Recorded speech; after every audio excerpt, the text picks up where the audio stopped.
Welcome to The Last Breakfast. Please enjoy the video. In this video, I will explain how to reset your Jeep Compass oil change light. First, ensure your vehicle's ignition is in the on position, but do not start the engine. Next, fully depress the accelerator pedal 3 times within a 10-second window. This action signals the system to reset.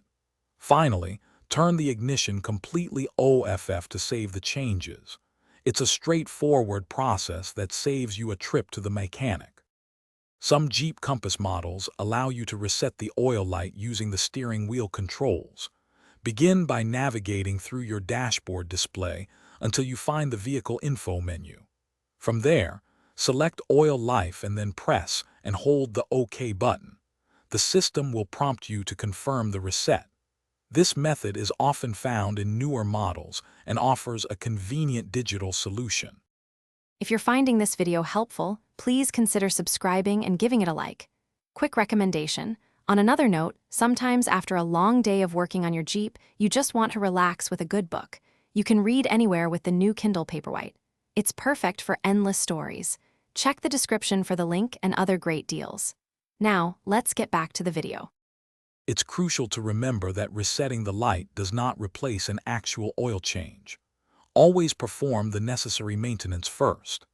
After adding fresh oil, double-check the oil level to ensure it's within the recommended range. If, for any reason, the oil change light remains illuminated after attempting these steps, it's best to consult your owner's manual or a certified mechanic for further diagnosis. Resetting the oil change light is more than just turning off an annoying indicator. It ensures your vehicle's maintenance schedule is accurately tracked. After a fresh oil change, resetting the light prevents the system from giving you false alerts. Ignoring this light can lead to serious engine issues over time, potentially resulting in expensive repairs down the road. Proper maintenance keeps your Jeep running smoothly. Thanks for watching. Consider subscribing if we helped you today.